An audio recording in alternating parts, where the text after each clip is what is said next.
আসসালামু আলাইকুম ওয়া রাহমাতুল্লাহি ওয়া বারাকাতুহু। প্রিয় শিক্ষার্থীবৃন্দ, আজকে আমরা এই স্লাইডের মাধ্যমে শিখব তানউইন কাকে বলে বা তানবিন কাকে বলে।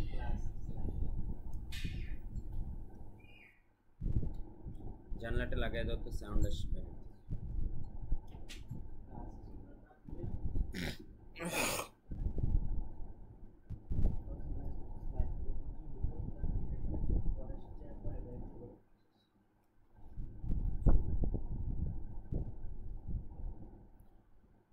প্রিয় শিক্ষার্থীবৃন্দ, আজকে আমরা এই ক্লাসে শিখব তানউইন বা তানবিন কাকে বলে। ঠিক আছে, এর আগে কিন্তু আমরা শিখে এসেছি এক জবর, এক জের, এক পেশ, এগুলোকে হরকত বলে। এবং এক জবর দেখতে কেমন, এর উচ্চারণ কেমন, এক জের দেখতে কেমন, এর উচ্চারণ কেমন, সেগুলোও কিন্তু আমরা শিখে এসেছি।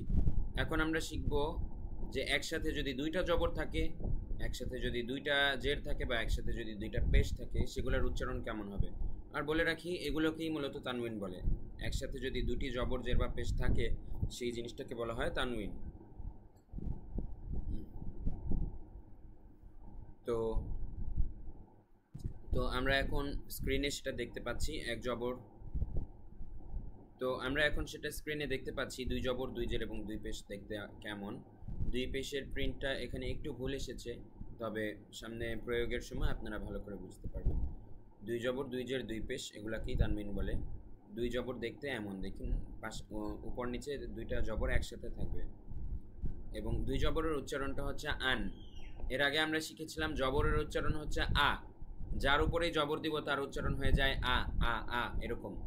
তো দুই জবর যদি একসাথে থাকে, এর উচ্চারণটা হবে আন, তার মানে লাস্টে একটা ন যোগ হবে। তার মানে প্রত্যেকটা তানউইনের কাজ হচ্ছে, দুই জবর, দুই জের, দুই পেশের কাজ হচ্ছে লাস্টে একটা ন যোগ করা বা নুন সাকিন যোগ করা বলতে পারেন। যেমন একটা উদাহরণ যদি দেই, বায়ের উপরে দুই জবর দিলে কেমন হয় উচ্চারণটা? বা আলিফ দুই জবর বান। আরেকটা জিনিস মনে রাখবেন, দুই জবরের বাম পাশে সবসময় একটা আলিফ ফ্রি থাকে, এটা সবসময় থাকেই। তো আপনারা সেটা জাস্ট মনে রাখলেই হবে, বা দুই জবর আর বা আলিফ দুই জবর উচ্চারণ একই রকম। শুধু এই জিনিসটা মনে রাখবেন, বা দুই জবরের পাশে সবসময় একটা আলিফ থাকেই বাম পাশে, সেটা এমনিতেই থাকে। বা আলিফ দুই জবর বান, কাফ আলিফ দুই জবর কান, লাম আলিফ দুই জবর লান, এগুলো আমাদের এভাবে পড়তে হবে। তো এর আগে আমরা পড়েছিলাম বা জবর বা, এখন কি হলো দেখুন, বা আলিফ দুই জবর বান, তার মানে লাস্টে একটা ন যোগ হলো। আগে আমরা শিখেছিলাম কাফ জবর কা, এখানে কি হলো, কাফ আলিফ দুই জবর কান। এর আগে আমরা শিখেছিলাম লাম জবর লা, আর এখন কি হলো, লাম আলিফ দুই জবর লান, লা থেকে লান হয়ে গেল, বা থেকে বান হয়ে গেল, কা থেকে কান হয়ে গেল, দুই জবর হওয়ার কারণে। তো আশা করি পার্থক্যটা বুঝতে পেরেছেন। তো দুই জেরের কাজ কি, অনেকটা একই রকম, খালি ইন। আগে ছিল জেরের উচ্চারণ ই, এখন হবে দুই জেরের উচ্চারণ ইন। কিভাবে দেখুন, বা দুই জের বিন, আগে ছিল বা জের বি, এখন বা দুই জের বিন। আগে ছিল কাফ জের কি, এখন হবে কাফ দুই জের কিন। আগে ছিল লাম জের লি, এখন হবে লাম দুই জের লিন। তাহলে পার্থক্যটা আশা করি খুব ভালো করে বুঝতে পেরেছেন। বিন, কিন, লিন। এখন দুই পেশের উচ্চারণ আমরা দেখব।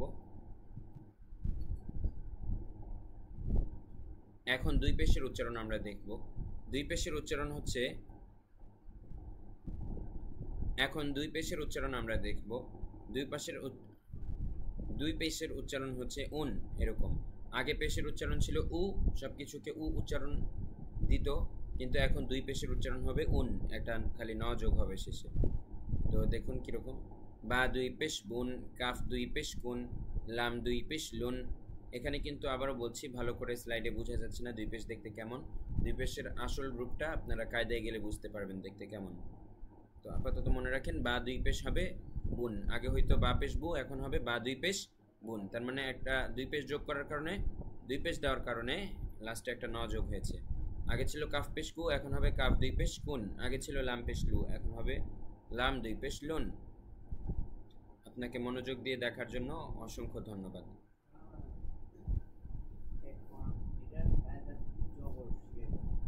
হ্যাঁ, জবরটা শিখে যাও, দুই জবর। এখন আমরা কায়দা থেকে দুই জবরের প্রয়োগটা দেখব। আচ্ছা।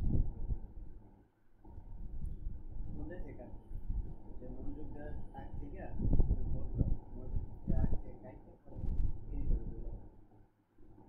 আচ্ছা, এই জায়গা থেকে একটু মনোযোগ থেকে কাটবে। তো এখন আমরা কায়দা থেকে দেখব দুই জবরের ব্যবহার।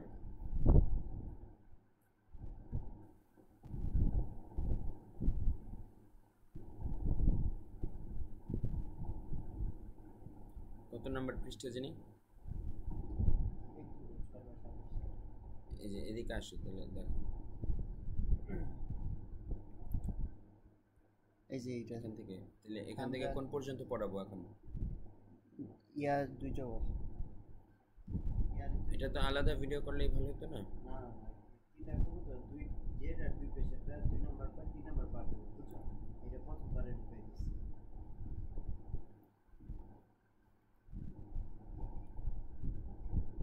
প্রিয় শিক্ষার্থীবৃন্দ, আমরা কায়দার 7 নাম্বার পৃষ্ঠায় দেখতে পাচ্ছি এখানে দুই জবর দুই জের দুই পেশের ব্যবহার কেমন প্রত্যেকটা হরফের ওপরে দিয়ে দিয়ে দেখানো আছে উচ্চারণগুলো কেমন দাঁড়াবে। তো আপনারা আগের 2-3টা উদাহরণ বুঝতে পারলে এগুলা সবই বুঝতে পারবেন। দেখুন আমি বলে দিচ্ছি। এটা হচ্ছে হামজা দুই জবর আন, বা আলিফ। প্রথমে আপনারা এখানে কি কি আছে? বা আছে, আলিফ আছে, দুইটা অক্ষরের নাম বলবেন, তারপরে চিহ্নর নাম বলবেন। বা আলিফ দুই জবর বান, তা আলিফ দুই জবর তান, তা আলিফ দুই জবর তান। একইভাবে জিম আলিফ জিম আলিফ দুই জবর জান। এখন পরেরগুলো আপনারা বলুন, আমি কয়েকটা বলে দিলাম। এখন আপনারা বলুন এটা কি হবে? হা আলিফ দুই জবর হান, এটা বলুন। খ আলিফ দুই জবর খন, এটা বলুন। আপনারা প্রয়োজনে বলার জন্য আরও সময় প্রয়োজন হলে ভিডিওটা পজ করে নেবেন, বলে তারপরে ভিডিও প্লে করে আমার উত্তর শুনবেন, আমার সাথে আপনাদেরগুলো মিলছে কিনা। দাল আলিফ দুই জবর দান, এটা বলুন। দাল আলিফ দুই জবর দান, এটা বলুন। র আলিফ দুই জবর রন, এটা বলুন। জা আলিফ দুই জবর জান, এটা বলুন। সিন আলিফ দুই জবর সান, এটা বলুন। গাইন আলিফ দুই জবর গন, এটা বলুন। ফা আলিফ দুই জবর ফান, এটা বলুন। কফ আলিফ দুই জবর অন, এটা বলুন। কাফ আলিফ দুই জবর কান, এটা বলুন। লাম আলিফ দুই জবর লান, এটা বলুন। মিম আলিফ দুই জবর মান, এটা বলুন। নুন আলিফ দুই জবর নান, এটা বলুন। ওয়াও আলিফ দুই জবর ওয়ান, এটা বলুন। হা আলিফ দুই জবর হান, এটা বলুন। হামজা আলিফ দুই জবর আন, এটা বলুন। ইয়া আলিফ দুই জবর ইয়ান। হ্যাঁ, এবার জুনাইদ, এবার ইয়া পর্যন্তই।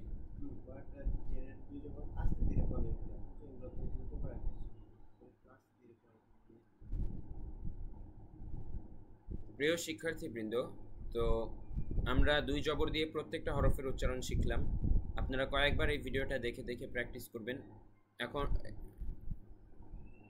এরপর যেইবার আপনাদের প্রত্যেকটা উচ্চারণ আমার সাথে মিলবে, সেবার আপনারা বুঝবেন আপনাদের প্রত্যেকটা অক্ষর শেখা হয়ে গেছে উচ্চারণ সহ। তারপরে আপনারা পরবর্তী অংশে যাবেন ইনশাআল্লাহ। সবাই ভালো থাকবেন। ওয়া মা তাওফীকি ইল্লা বিল্লাহ। আসসালামু আলাইকুম ওয়া রাহমাতুল্লাহ।